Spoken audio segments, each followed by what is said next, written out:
Bom dia, Miller. Bom dia, pessoal da Rede Soberania, Brasil de Fato. E está conosco já nessa manhã de sexta-feira, uma manhã nublada, né, Miller? Parece que Bom vem dia, chuva. Kátia. Está pintando chuva aqui. E aí a internet já começa a balançar, né? Já começa.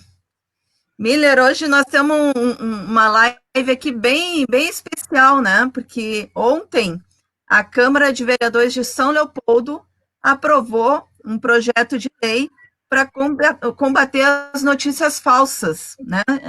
Apelidado PL das fake news. E está aqui com a gente para conversar sobre isso a vereadora Ana Afonso, né, da Câmara de Vereadores, autora do PL, né? E que fez toda a articulação para aprovar essa lei, e o professor das Ciências da Comunicação da Unicinos, Efendi Maldonado. Bom dia, bem-vindos à Rede Soberania Brasil de Fato. Bom dia, prazer estar com vocês. Obrigado pelo convite. Bom dia, Kátia. Bom dia, Luiz Miller. Um prazer, né, estar aqui na Rede Soberania Brasil de Fato. Completou 2 anos, né, recentemente. Um instrumento importantíssimo para nós, né, da comunicação.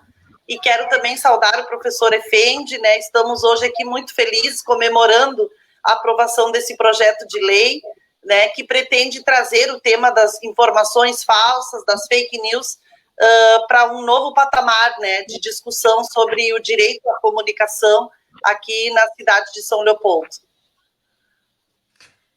Miller, a Ana ela fez um processo, né, com audiências públicas, grupo de trabalho, do qual nós participamos pelo Brasil de Fato, e foi um trabalho bastante rico, né? O professor Efendi também participou da audiência, né? Esteve conosco também no grupo de trabalho, porque esse PL, para além de combater as notícias falsas, né, e de, enfim, penalizar, ele também vem com uma perspectiva de educar, né, e de trabalhar, fomentar uma comunicação comunitária, fomentar a comunicação popular, fomentar um outro tipo de comunicação também.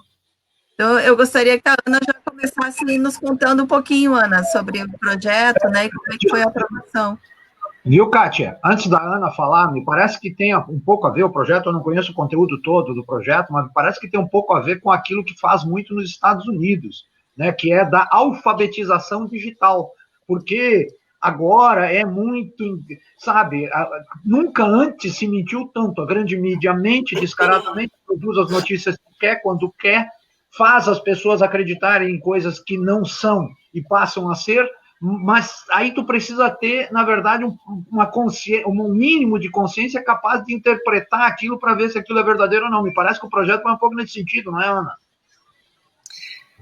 Na verdade, nós fizemos uma construção, assim, o tema das fake news é um tema que ganhou uma dimensão imensa, né, no último período, com o advento das redes sociais, né, e dos meios digitais, cresceu também essa formatação de produção de informações falsas, e a gente tem uma concepção, né, uma leitura do quanto isso é nocivo para a democracia, para a cidadania, o quanto isso causa muita confusão no imaginário popular com relação ao que é confiável, o que não é confiável. Nós realizamos, então, uma audiência pública aqui na cidade, virtual, né, com a participação de vários especialistas, assim, da área da comunicação. A Kátia mesma participou, né, o professor Efendi também, o Lúcio Verdã, o Sindicato dos Jornalistas, né, os jornalistas aqui dos meios tradicionais de comunicação, e também os produtores de informação mais articulados, assim, com essa rede, digamos assim, né, de interlocutores da área da informação, produtores independentes, né.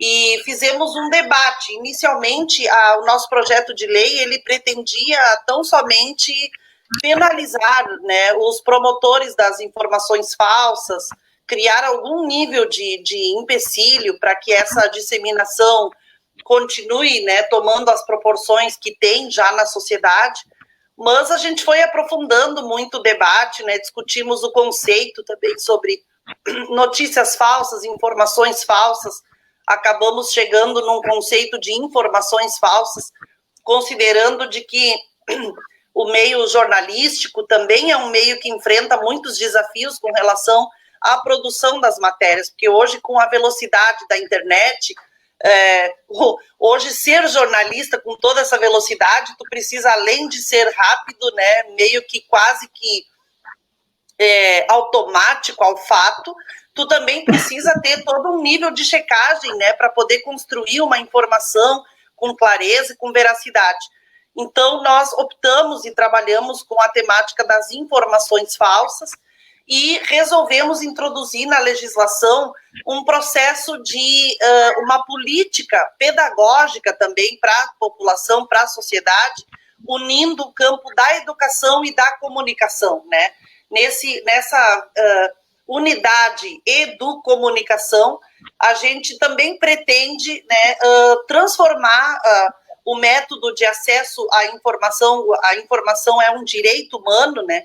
Nós queremos que a sociedade compreenda isso como um direito, né, que ela se aproprie desse processo, que ela tenha plenas condições de ter acesso a informações verídicas, e nesse sentido, nós propusemos, então, que a cidade construa, né, uma política de informações falsas.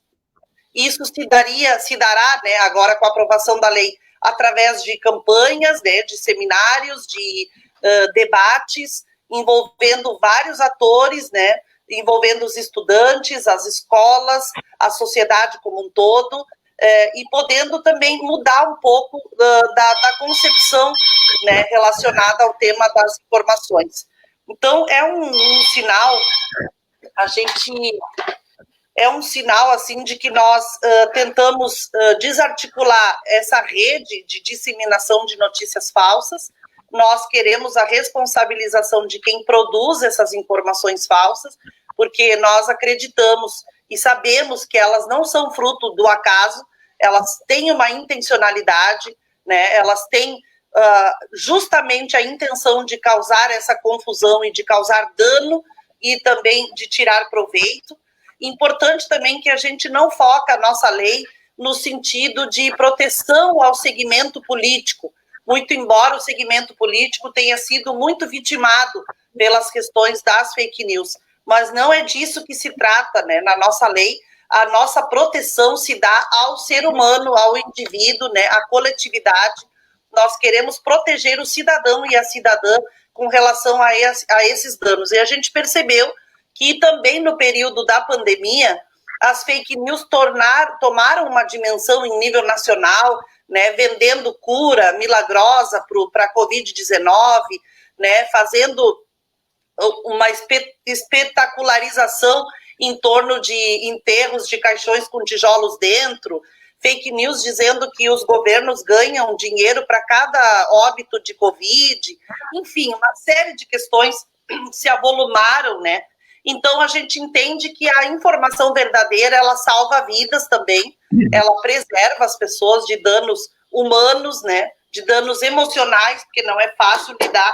A fake news, ela tem todo um componente emocional, né, ela é muito carregada, né, de uma espetacularização, né, de um sensacionalismo, né, e de um certo terrorismo, que isso também tem muito a ver com a prática da ideologia fascista, né, que é o período que a gente está enfrentando no país, né, nesse estado de exceção, e também desse sentido político que vem do poder central, né, de Brasília. Então, acho que a CPMI das fake news nos trouxe alguns sinais, né, importantes, como é que se deu todo o esquema de questões de informação que desvirtuaram o processo eleitoral, né, o kit gay e outras coisas que foram danosos, né, para a educação, para as escolas, para os educadores.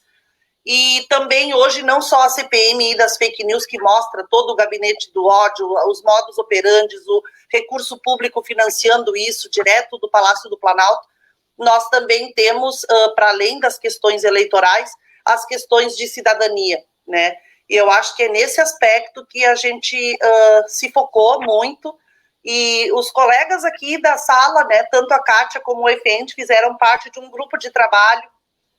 Nós realizamos reuniões, né, discutimos conceitos, melhoramos a lei, apresentamos um substitutivo, pensamos numa política mais completa, né, não só uma lei que trata da disseminação de forma pedagógica, de conscientização e da penalização, mas a gente quer que a cidade produza uma política mais completa, ou seja, constituindo o conselho de comunicação local, né, tendo a participação da sociedade no debate sobre as notícias, tendo também algum nível de porta de entrada sobre as denúncias, né, através de ouvidoria, e eu acredito muito mais nas campanhas, né, preventivas e de esclarecimento do que na própria penalização, porque a gente sabe que chegar ao ponto, né, de detectar por onde passa isso no submundo do WhatsApp é um tanto quanto difícil essa identificação, mas não é impossível, né? Mas nós acreditamos que o maior ganho desse projeto de lei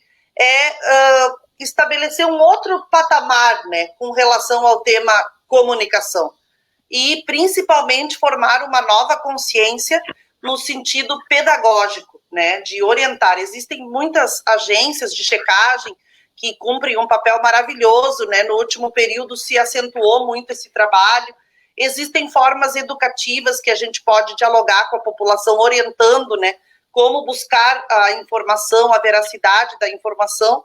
Então, eu começo, assim, dando essa abertura, né, um pouco do que foi, né, a riqueza desse trabalho coletivo, né, contando com a experiência de tantos profissionais da área, como o professor Efendi, como a Kátia, né, e o nosso mandato foi a ferramenta, né, que proporcionou esse debate na sociedade.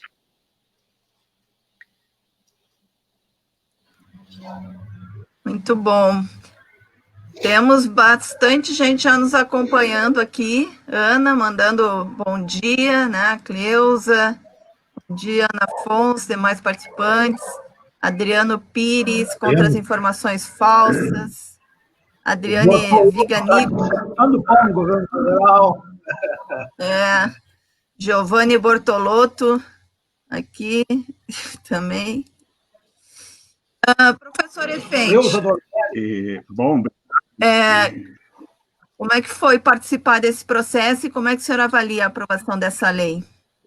Parabenizar a vereadora Ana Afonso por ter tido esta iniciativa muito importante para os processos de democratização da comunicação, né?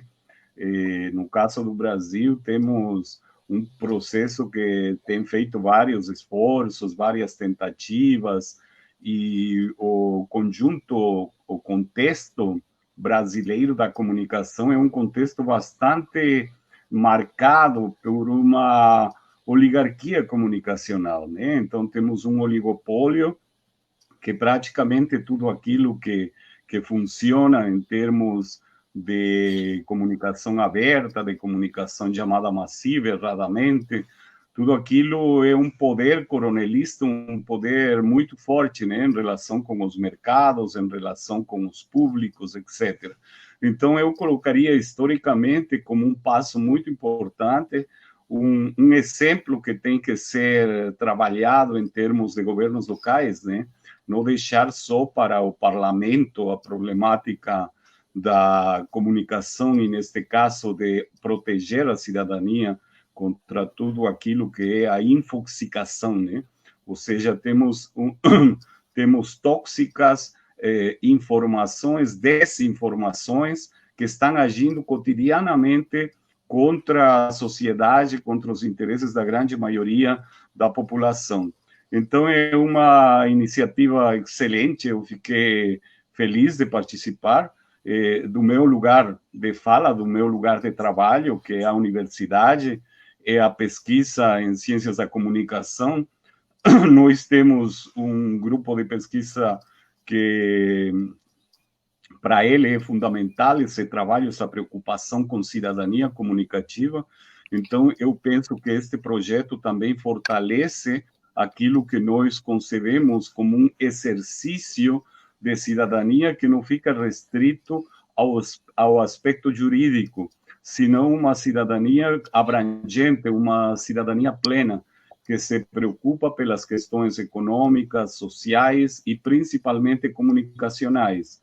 E essa necessidade de que os públicos, no caso da comunicação, pensamos em públicos e pensamos em sujeitas e sujeitos comunicantes, não em meros receptores ou usuários ou perceptores, sino pensamos os seres humanos nessa complexidade, nessa riqueza de pensamento, de sensibilidades, como a vereadora Ana Afonso colocava, a emotividade é uma dimensão muito forte na comunicação, né? Já esses estrategistas estadunidenses de inícios do século passado falavam de que eles precisavam trabalhar as mentes e os corações, né? E essa linha que depois o fascismo, com o Joseph Goebbels, vai desenvolver com muita força e vai convencer a boa parte da população de uma sociedade avançada em termos educativos, culturais, etc., para entrar na loucura do nazismo.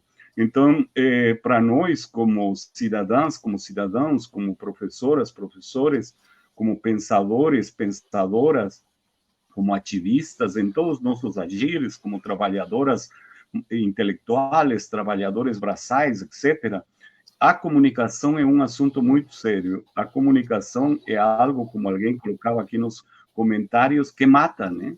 Ou seja, ficamos muito preocupadas e preocupados em observar como estamos perto dos 120 mil óbitos no Brasil.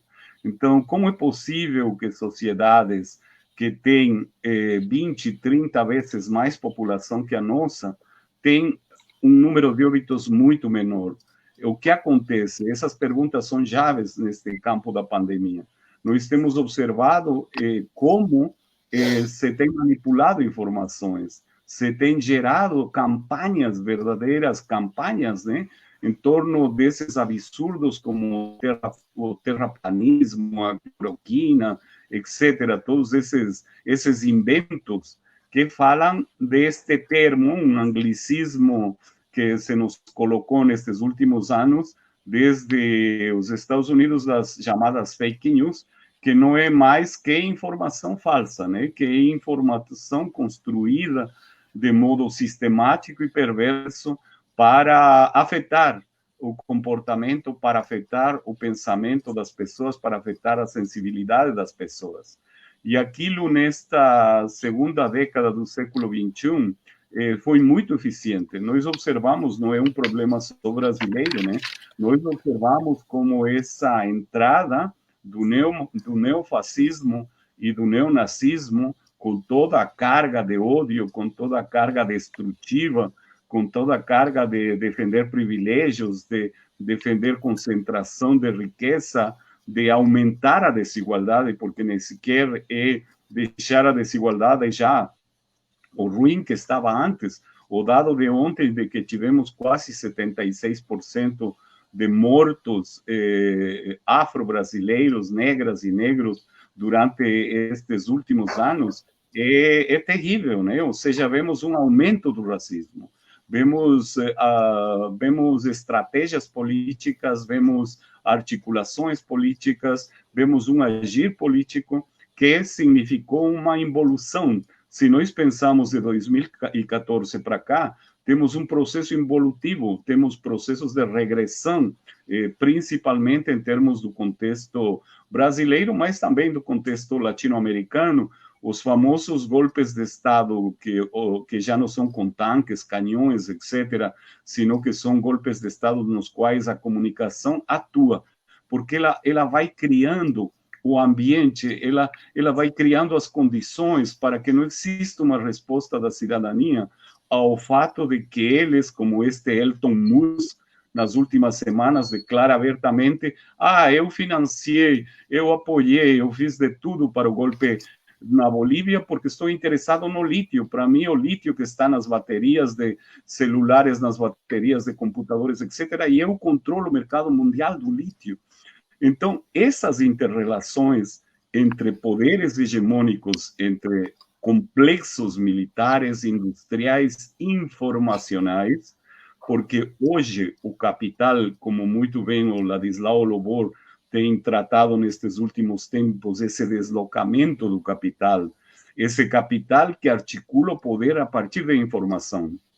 São operações de informação, são operações de comunicação que articulam esse poder que gera fome, que gera desemprego, que gera exploração, que gera racismo, que gera misoginia, etc.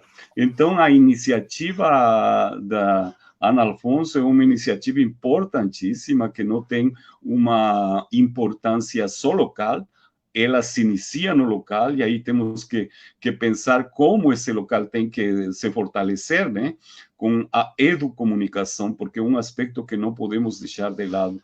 Ou seja, olha, as populações latino-americanas durante o século XX, elas se alfabetizaram de como existir em sociedade na inter-relação com as mídias. Então, nessa inter-relação, muitos comportamentos, muitas culturas, muitos vícios e também muitas possibilidades de conexão, de aprendizagem aconteceram.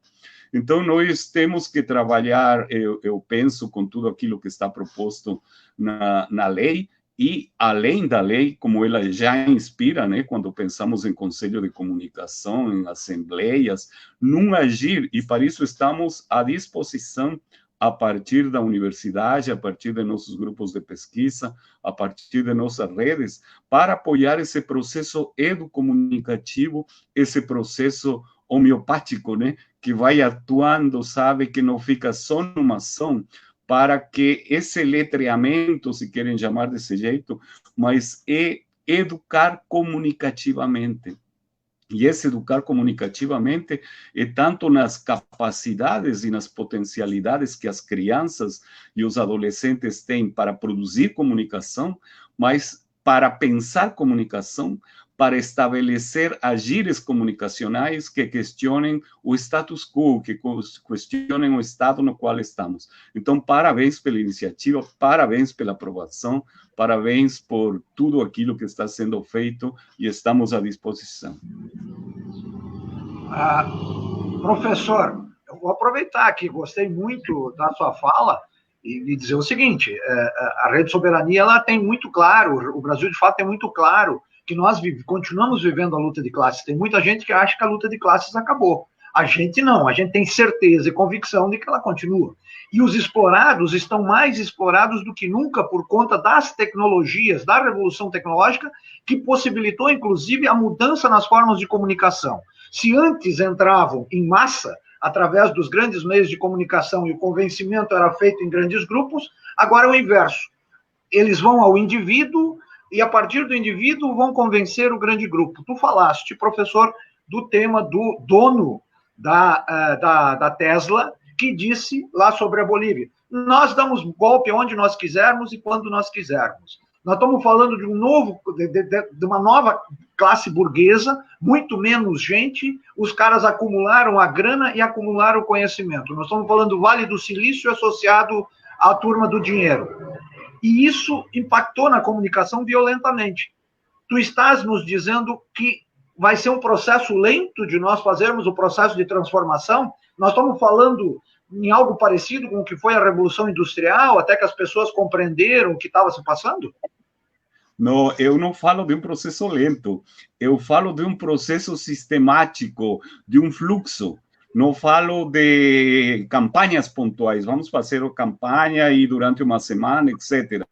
Ou seja, é necessário combinar, claro que em momentos, por exemplo, momento eleitoral, momentos nos quais temos que aprovar a PL, tem que ser um processo acelerado, mas é um processo que tem que ser sistemático. Vocês me estão escutando? Sim. Sim, né? Obrigado. Um processo sistemático. Gradativo, né? Exato, um processo que não espere só pontualmente as questões. De fato, o mundo digital e a comunicação digital potencializou poderes mundiais, poderes transnacionais, mas também mudou as condições de produção da comunicação. Hoje nós temos a possibilidade de utilizar esses mundos digitais, esses espaços digitais, para fazer coisas que eram muito difíceis no século passado, ou até na década passada. Nós temos possibilidade de fazer isso que estamos fazendo hoje, de transmitir. Se tivéssemos uma presencialidade, isso está em vários países, ele poderia estar em vários lugares. Então, a vantagem atual é que as possibilidades de gerar processos educomunicativos para os movimentos populares, para a sociedade civil, para os grupos de mulheres, para todos os setores que não são os setores hegemônicos, hoje essas possibilidades são muito maiores. Vai depender mais de nosso compromisso político, de nosso talento, de como realizamos esse trabalho. Então, claro, a confrontação entre as classes sociais continua, mas é muito diferente do que era no século XIX. E hoje nós, como humanidade, temos um problema que não é que afeta só ao proletariado, só aos trabalhadores do campo, aos camponeses, às camponesas. Hoje, a destruição do planeta nos afeta a todas e a todos. Então, temos a possibilidade de diálogos, de conversações com setores que antes não estariam preocupadas ou preocupados porque estariam na sua bolha, e nessa bolha tranquila de classes mais ou menos privilegiadas ou junto desses poderes, não teriam problema. Hoje o problema é maior. Então, como o Moglen fala, seres humanos unidos. Por quê? Porque somos 99%. Somos 99% e esse 99% observamos como os estados de bem-estar que existiram no século XX, hoje já nem na Europa conseguem dar conta, já não tem esse tanto bem-estar, né?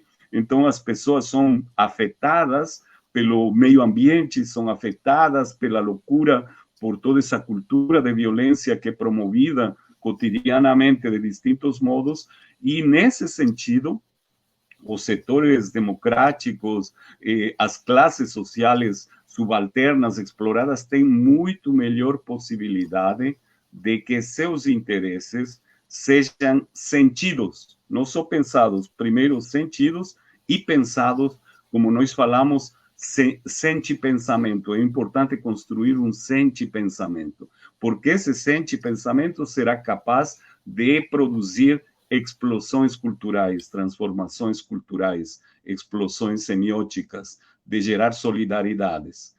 Então, é um trabalho, os tempos lentos, falava o Milton Santos, né? Esse grande pensador brasileiro, negro, baiano, etc. Mas esses tempos lentos não significa tempos preguiçosos, significa esses tempos que tem os indígenas andinos, que tem os chineses, que parece que não está fazendo nada, mas está fazendo muito, porque está perfurando as pedras. Muito bom, professor Efendi. Enfim, a gente fala sobre essa questão há muito tempo, né? Eu sou um pouco mais nova, né? Eu me formei em 94 na Unicinos, mas desde estudante a gente já falava muito sobre essa questão da importância de nós construirmos uma outra comunicação, né? Uma comunicação que dê voz realmente a quem não tem voz, a quem é criminalizado na grande imprensa, a quem não se enxerga, né? Na grande imprensa. E esse é um processo que vem há muito tempo. Nós tivemos a Conferência Nacional de Comunicação, com muitas entidades participando, com muitas propostas, eram milhares de propostas naquela conferência, né? Mas pouca coisa realmente avançamos e, enfim, vemos aí o que está acontecendo e também um pouco por nós não termos realmente investido em comunicação, né? Investido para que, e investimento, eu falo também investimento de dinheiro, investimento, né, de criar equipes, de, né, fortalecer realmente uma comunicação progressista, enfim. Com a aprovação desse projeto, Ana, e nós tivemos uma reunião enquanto grupo de trabalho também com o prefeito, né, o Ari Vanazzi, enfim, ele está muito aberto, disposto a encaminhar esse processo na cidade, né? Tu acha que vamos conseguir avançar realmente?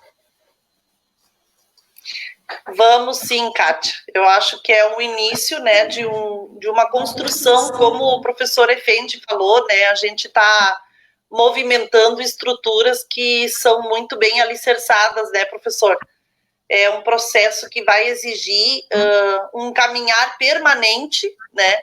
A gente não pode acreditar em mudança de paradigma, assim, da noite para o dia. Seria uma ilusão nós pensarmos isso, mas é um processo permanente onde nós vamos mexer com uma estrutura que está muito bem alicerçada, que é financiada, né, que tem um objetivo claro, né, e que é corrosiva e está presente na vida das pessoas. O Lúcio Uberdan, naquela audiência pública que nós fizemos, ele fez uma analogia com o coronavírus, né? Não sei se vocês lembram que ele falou da pandemia. Ele disse assim que a sociedade já está contaminada, né, com as fake news.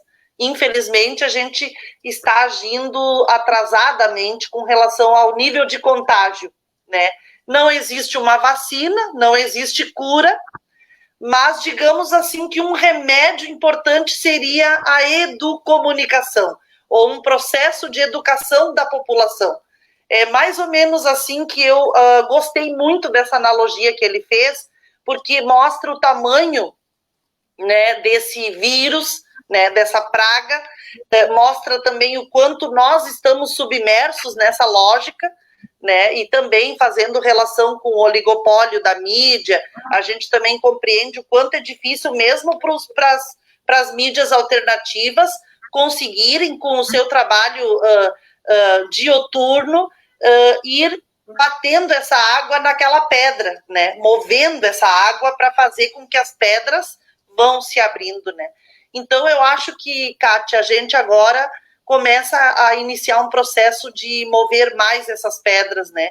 De ser uma água mais forte, porque a vertente do poder executivo, ela tem uma dimensão, tem uma força, né?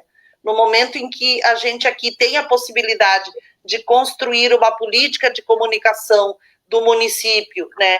Alicerçada no viés da comunicação popular, democrática, dando voz, né, aos os agentes, né, de comunicação populares que estão aí nas pontas, inclusive incentivando, né, para que essa produção ocorra com mais fortaleza, que é isso que tu falas, né, falta também investimento, falta financiamento para um contraponto, né, e eu acho que é possível. Na conversa que nós fizemos com o prefeito, ele ficou muito animado, né, e a resposta que eu recebi ontem, após a aprovação da lei, da prefeitura, do governo, é que eles sancionam a nossa lei agora, já no início de setembro, né? Então, a partir do momento da sanção, a ideia é que a gente comece a alicerçar um processo, né, de regulamentação da lei, a qual eu quero continuar mantendo vocês como meus convidados, coautores da lei, junto no processo, né, porque a partir de agora a gente assumiu um compromisso coletivo, então nós estamos assim de mãos dadas, né, trabalhando para que a questão se fortaleça. Então, sim, nós vamos participar da regulamentação da lei, a gente vai propor questões, né, evidente que nós temos aí um período eleitoral, né, que vem, se avizinha, e nós estamos entrando nesse processo, então há alguns limites quando o processo eleitoral se abre, né, mas independente disso, me parece que a gente começa a deixar um legado, né, a gente começa a iniciar um processo de composição de uma outra ordem, né, no que se fala quando se diz respeito à comunicação e à educação. Então, a gente tem acompanhado, por exemplo, o município tem estabelecido uma política de acesso ao Wi-Fi nas praças, né, que eu entendo que contribui bastante para a cidadania. Agora, nós conversávamos aqui, né, Miller, sobre o desafio das nossas cidades, assim, que a pandemia nos trouxe uma realidade, né, onde a gente não está ainda, assim, incluído nesse processo digital, né, e isso precisa ser um direito garantido, principalmente para as classes populares, e hoje os estudantes da escola pública que não têm acesso à internet estão privados da educação.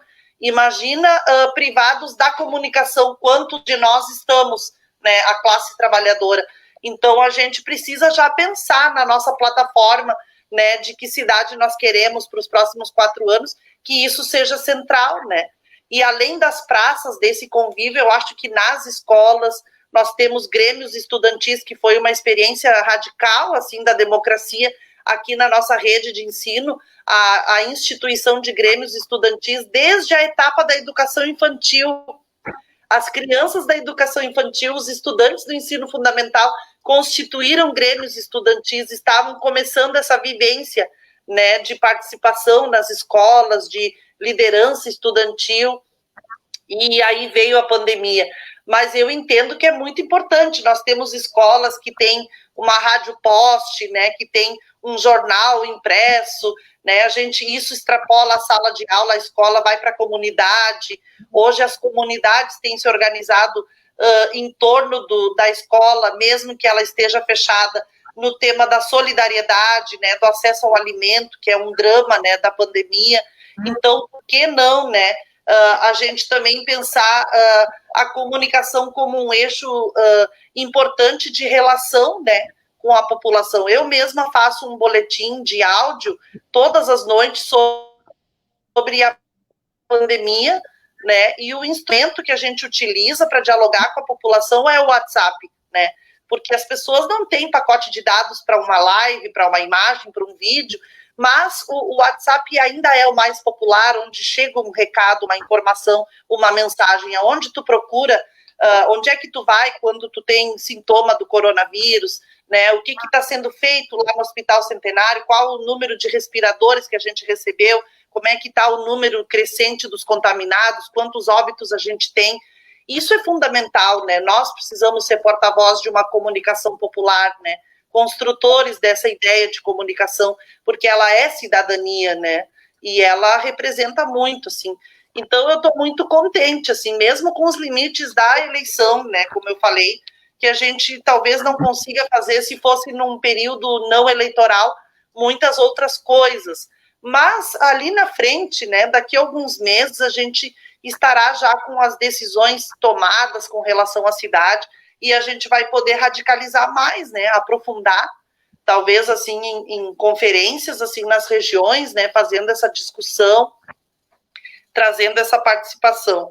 Então, eu estava aqui buscando todas as nossas anotações, né, sobre o Conselho Educomunicação, né, que o professor Effendi colocou, né, os elementos da macrocomunicação e vincular esse impacto nocivo das fake news à cidadania, né, porque uma das coisas que eu ouvi aqui na Câmara, daqueles que votaram contra a lei, né, que são justamente os partidos que têm hoje uma vinculação ideológica ao projeto federal e vinculado muito a esse esquema, né, primeiro, assim, é de cercear a liberdade. Então, agora ninguém mais pode falar nada, quem falar vai estar criminalizado, é uma lei de mordaça. E a segunda questão foi com relação a um pouco isso, assim, né, de não ser democrático, né. Então, a gente precisa trazer para a sociedade um conceito, né, nós não estamos falando de opinião. Opinião é do campo da democracia, opinião todos nós temos, as nossas vertentes ideológicas nos colocam dentro de um campo político ou de outro e nós divergimos, né? Isso é da democracia. Nós não estamos falando de opinar, não gostar o que um partido defende, o que o outro defende ou o que se faz. Não é disso que se trata. Nós estamos falando de informação. Informação não é opinião, né? A fake news, ela não é casual, ela é intencional, ela é produzida com o objetivo de, né? Então, nós precisamos chegar nesse cérebro que produz essa mentira e que tem vários objetivos, né? Seja político, seja de proveito, de tirar proveito, vantagem, de prejudicar, né? E aí a outra questão dizem, os políticos agora querem se proteger, né? A lei das fake news é para proteger e aí a gente não pode criticar. Não tem nada a ver com o segmento político, muito embora o segmento político seja muito vitimado, né, também por essas questões, mas para isso continua existindo a justiça, continuam existindo os espaços onde a gente recorre por danos morais, por calúnia, por difamação, esses espaços do jurídico que muitas vezes a gente procura e que, diga-se de passagem, eles não dão respostas, né? Eu já fui vítima e já busquei, e até hoje não foi resolvido. Isso aconteceu há anos, uma fake news que me envolvia, né? E que deixou marcas, assim, na minha imagem, né? Muito fortes. E nunca fui chamada, para além de uma ocorrência, a seguirmos, né, em busca de recuperar esse dano. Mas aqui não se trata do segmento político, né? Se trata da população. É ela que precisa dessa vacina, é ela que precisa desse remédio, né, para que ela seja preservada, protegida, né, as crianças, os jovens, os adolescentes, a cidadania, tudo aquilo que fere o interesse público, fere a coletividade, né, isso precisa ser barrado. Então, eu penso que o desafio é enorme, né, mas precisamos começar, já atrasados estamos, né, mas precisamos começar fazendo o debate. Eu acho que o projeto suscitou o debate, né? Surgiram os posicionados contra, com os argumentos rasos, né, de cerceamento da liberdade de expressão, mas também surgiram os interessados, né, em compreender e talvez ajudar a pensar de que forma a gente supera, né, esse processo e o que a gente coloca no lugar disso, né? Ou seja, aí vem o nosso pensamento de comunicação, né? O que a gente espera da comunicação como um direito humano, né? Então, eu estou bem animada, Kátia. Vai acontecer, sim, talvez um pouquinho mais lento em alguns entraves, assim, que são do período eleitoral, mas sim, vai acontecer, a sanção vai acontecer, a gente vai participar da regulamentação e a gente vai começar logo, assim, a constituir, né, esse debate com a sociedade.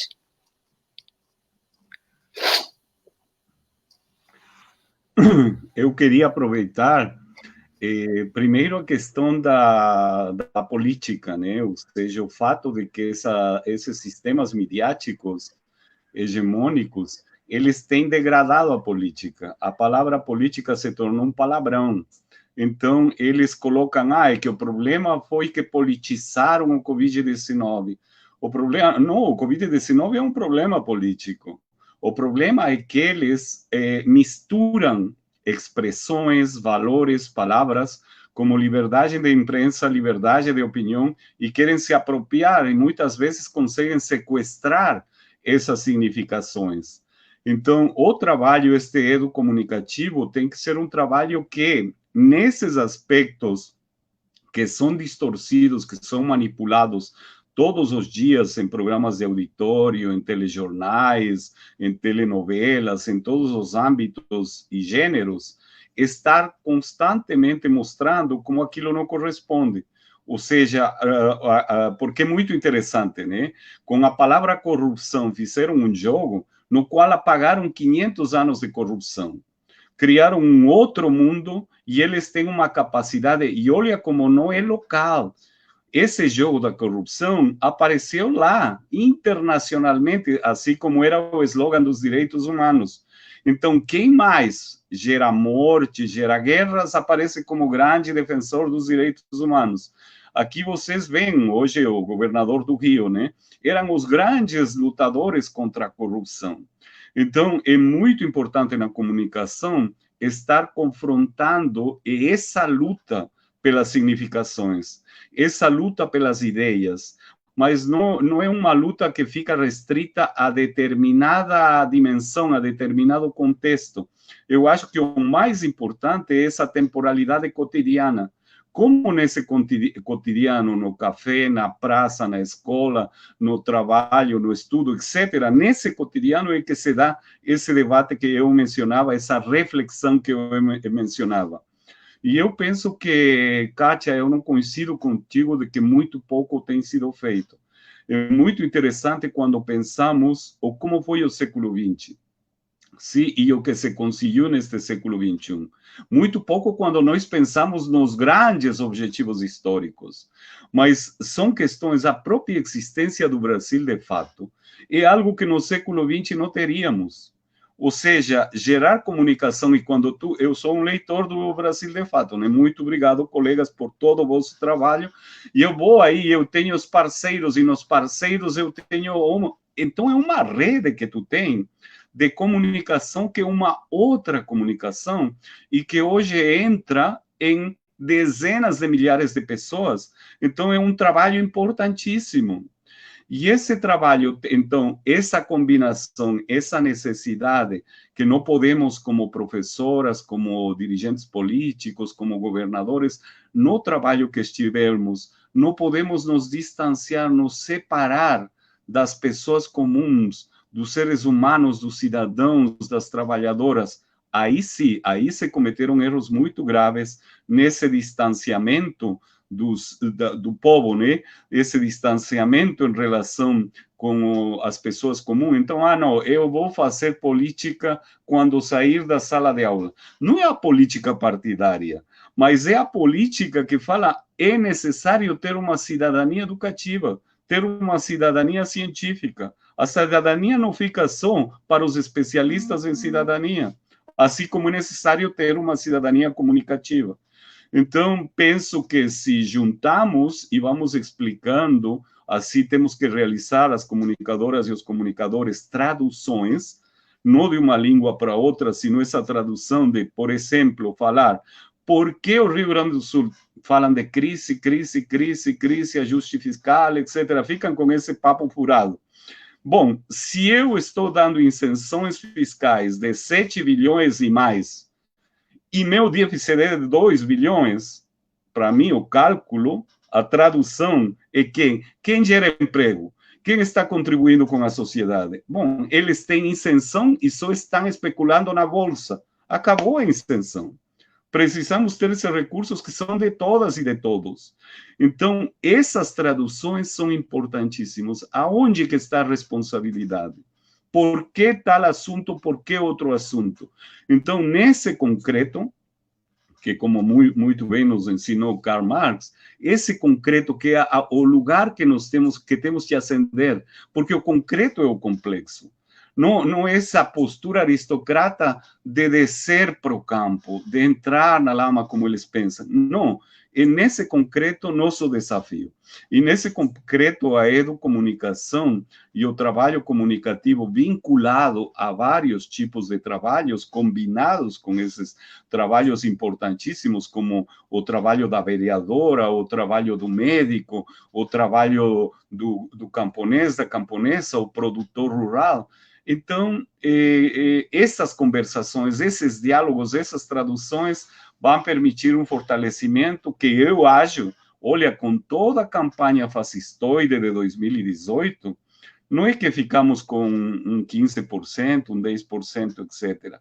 Ou seja, existe uma força, existe uma diversidade, precisamos ter uma autoestima de blocos sociais que estamos pela democratização, pela justiça, pelo fim de todo este absurdo que estamos experimentando. Então, não é interessante ficar numa posição negativista ou que não reconheça aquilo que já foi caminhado. Claro que não realizamos projetos que pensávamos que poderíamos ter realizado. Então, olhar para nossos defeitos, para nossos erros, e começar novamente com essa força que, historicamente, tem as pessoas de bem.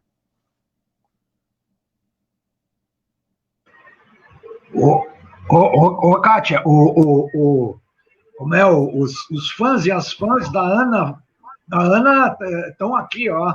Tatiane Gil, para o seu projeto sobre as informações falsas. Não é só sobre informações falsas, Tatiane. Tu viu agora, ó. Conselho Municipal de Comunicação, isso é um negócio importantíssimo e fundamental, vai muito além desse negócio de mentira que, aliás, quem contava para nós antes era a Rede Globo, era o Vale dos Sinos, o NH, quando queria meter o pau no governo do PT, metia e continua metendo, e fala mentira assim, né? Então não é só sobre isso, mas é importante, Tatiane Tatiane, a Tabita Strasburger está junto conosco, dando um elogio aí para o professor também, ó. Morgana Rodrigues, Rudy Rosa, bom dia, Cláudio Cardoso, Diana Sagen, Rudy Rosa, Márcia Neves, é isso aí, Daniel Sauer, Fernanda Afonso, olha aí a Fernanda, ó.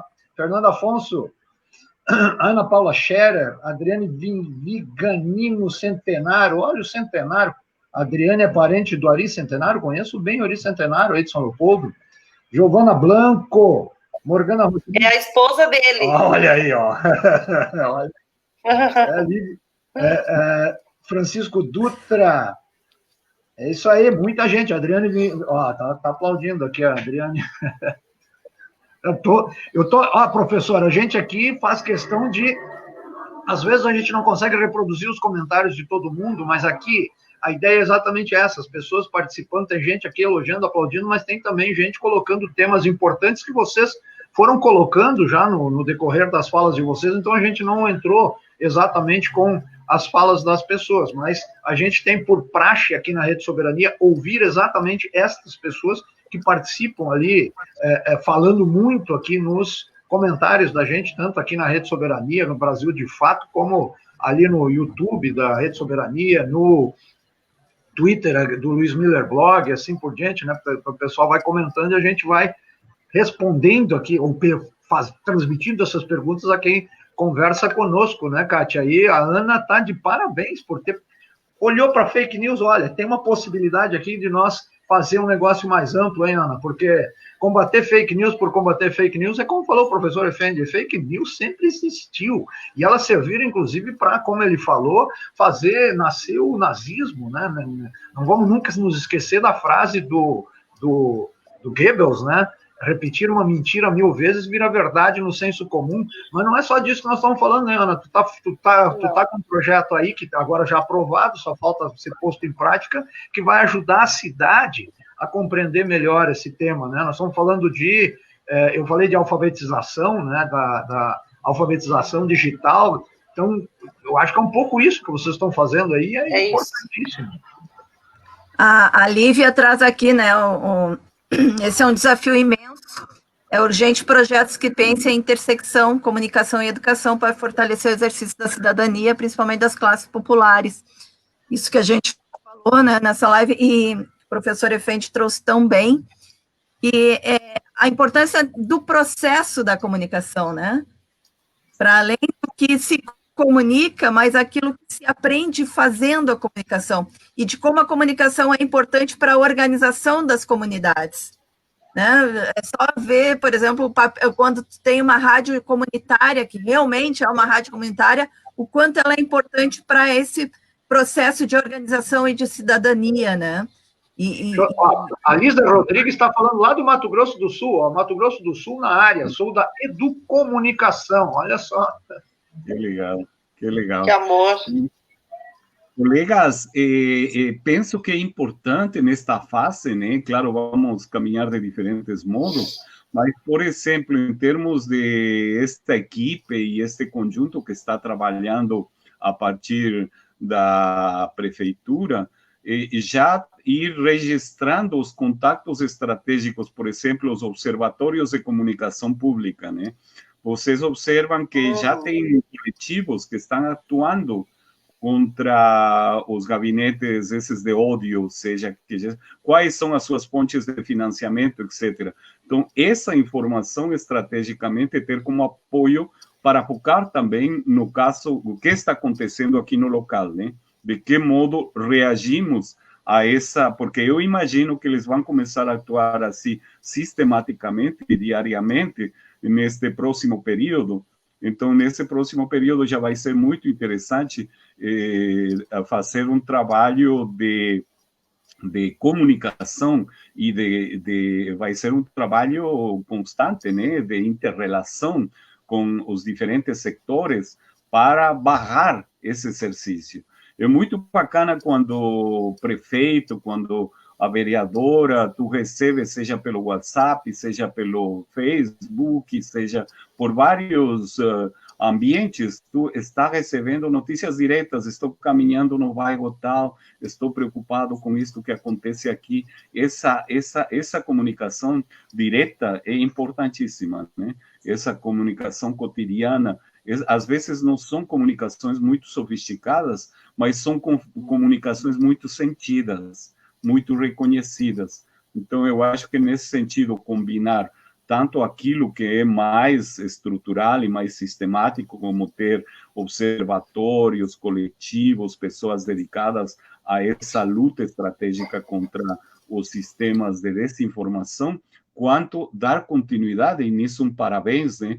Porque antes era muito fácil, como o colega colocava, existe uma mídia local para a qual nem interessa o que estejam fazendo, e vamos fabricar só notícias que afetem, que prejudiquem.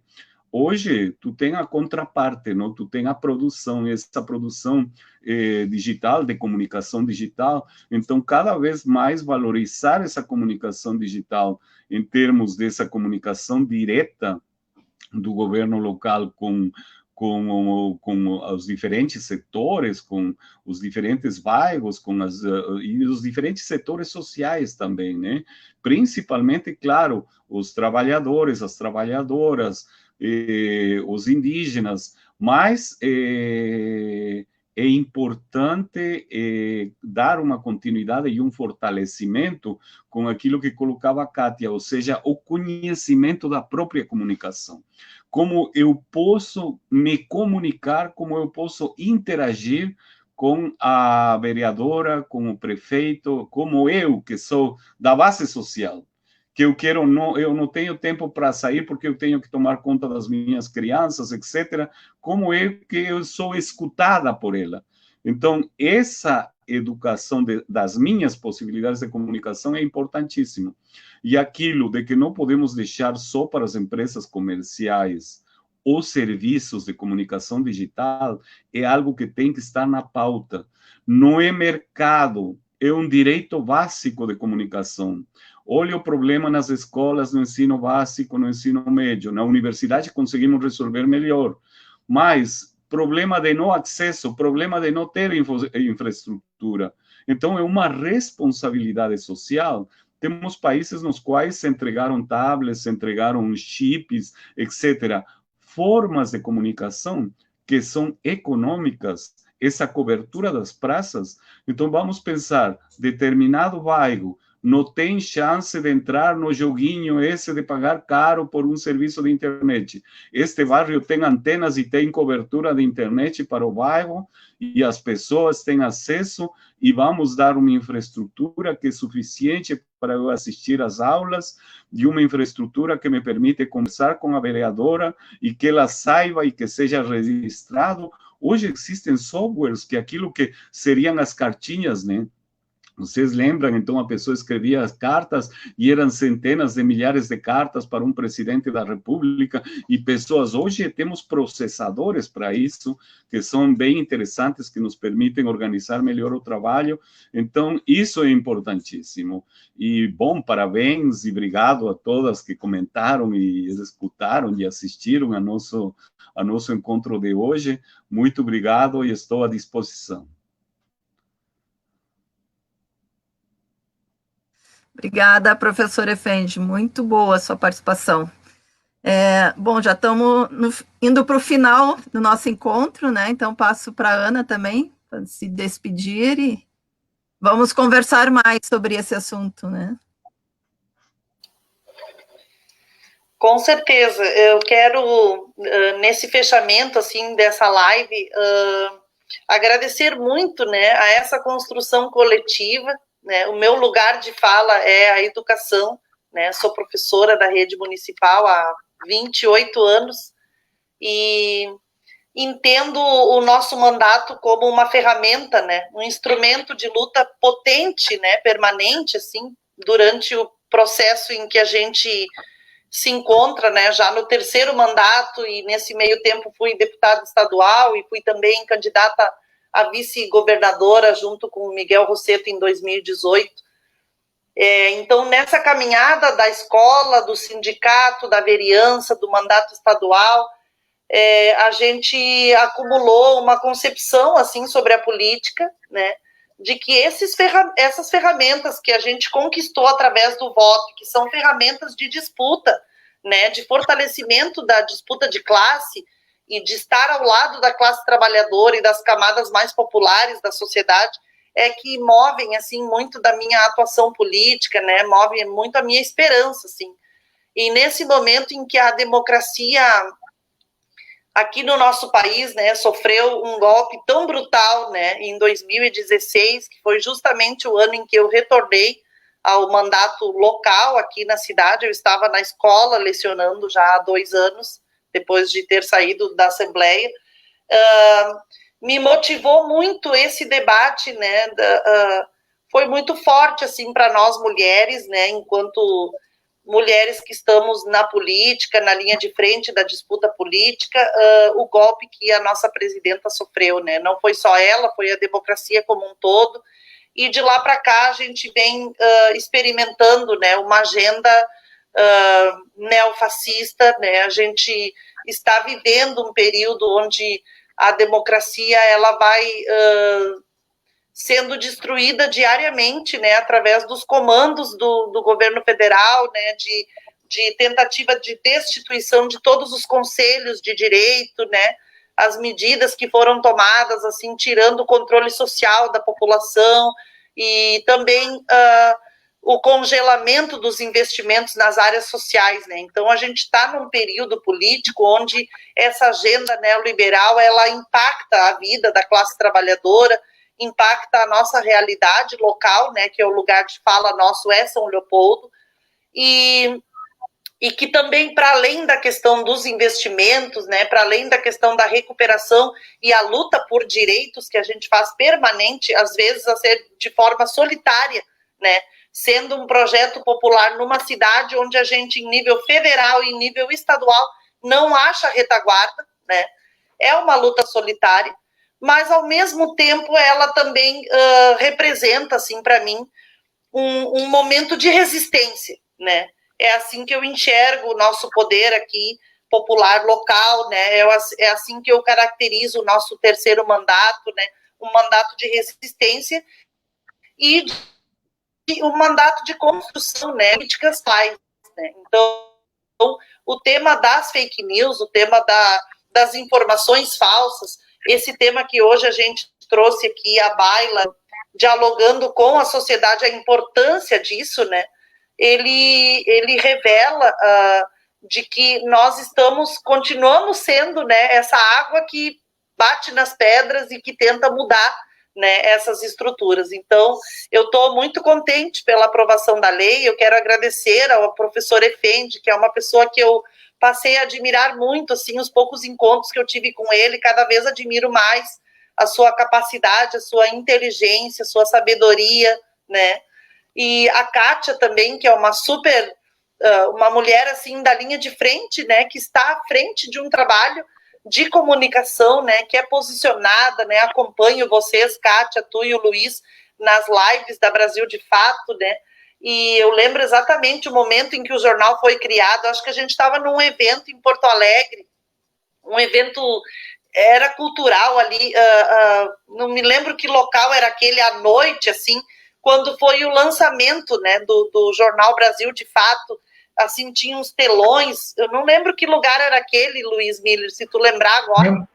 Memorial Luiz Carlos Prestes. Isso, era no Memorial, isso mesmo. Eu já era candidata a vice-governadora, então eu fui aquela noite lá, foi uma noite inesquecível, assim, porque as pessoas brindaram, assim, com músicas, né, com falas, e aquele jornal, aquele primeiro jornal, assim, circulando nas nossas mãos, né, tava muito frio aquela noite, muito frio mesmo, todo mundo de casacão, de manta, de touca. Mas como é bom a gente lembrar, né, olhar para 2 anos atrás e ver, né, que esse projeto deu certo, que está dando certo. Quero dizer para vocês que eu também sou uma parceira naquilo que eu puder fortalecer, né, naquilo que eu puder ajudar, contribuir a fortificar a iniciativa, né, eu estou aqui, contem sempre comigo, né. e agradecer por vocês partilharem comigo esse conhecimento da área da comunicação, me trazerem, né, me aproximarem de um tema ao qual eu não venho dele, né, mas que, como mulher educadora e como uma parlamentar, eu me coloquei assim à disposição de enfrentar essa temática, dividindo a minha experiência e aprendendo, né, trocando. Eu acredito muito, assim, né, essa é a pedagogia do Paulo Freire, né, quando a gente tem a compreensão de que a gente não sabe tudo e que nós aprendemos uns com os outros, né. Então é um momento, sim, de esperançar também, diante de toda essa tristeza, né, que nos abate, tanto da política como também das mortes de cada brasileiro diariamente, né, vítimas da Covid, que a gente possa também esperançar, né, que a gente seja esperança, que a gente não encare as coisas como dadas, imutáveis, intransponíveis, e isso está dado, não tem mais jeito, e a gente está aqui, né, colocado nisso. Não, a gente vai sim enfrentar, nem que seja no nosso território local. Ontem um vereador de Palmeira das Missões me convidou para uma live e ele pegou o nosso projeto de lei, levou para lá e aprovou lá, né?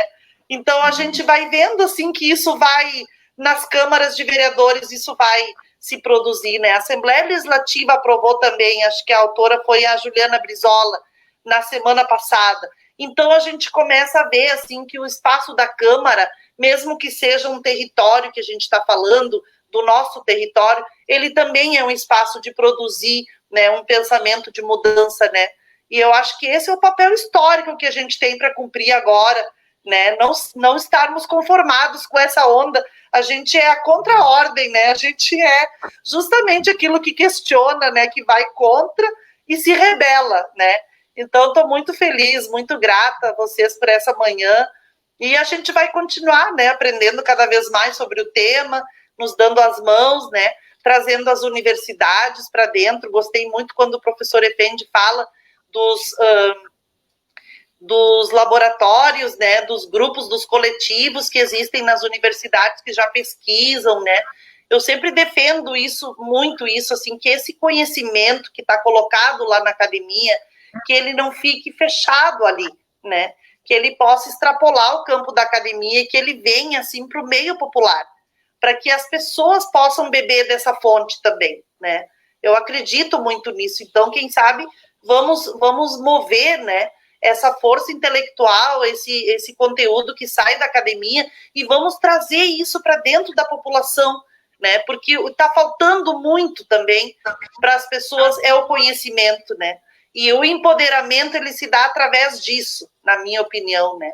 E a gente fazer o bom uso do poder, né? A nossa arma é o livro, é a literatura, é o conhecimento, né? Então a gente vai superar esse período tão raso, né? Tão maléfico, assim, com muito aprendizado, né, e a gurizada tem muita potência, né, a juventude, acho que a gente pode promover alguns debates, assim, com os jovens, né, conversando sobre fake news, sobre o poder da comunicação, a capacidade que cada um de nós tem, né, de comunicar, como comunicar, né, eu acho que a gente pode mudar essa correlação de forças, que hoje é um pouco desigual, mas a gente supera.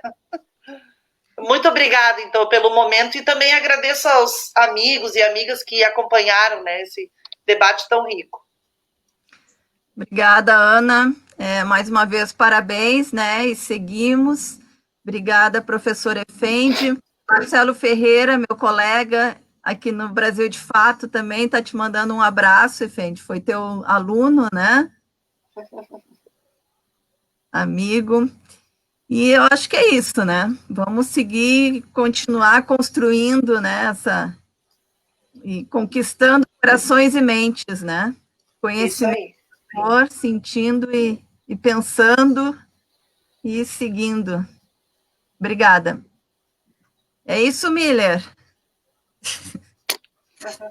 Beijo, eu gente. Aprendi o abraço com o Effendi assim, eu fazia assim. Agora eu aprendi um outro abraço com o Effendi, ele faz assim.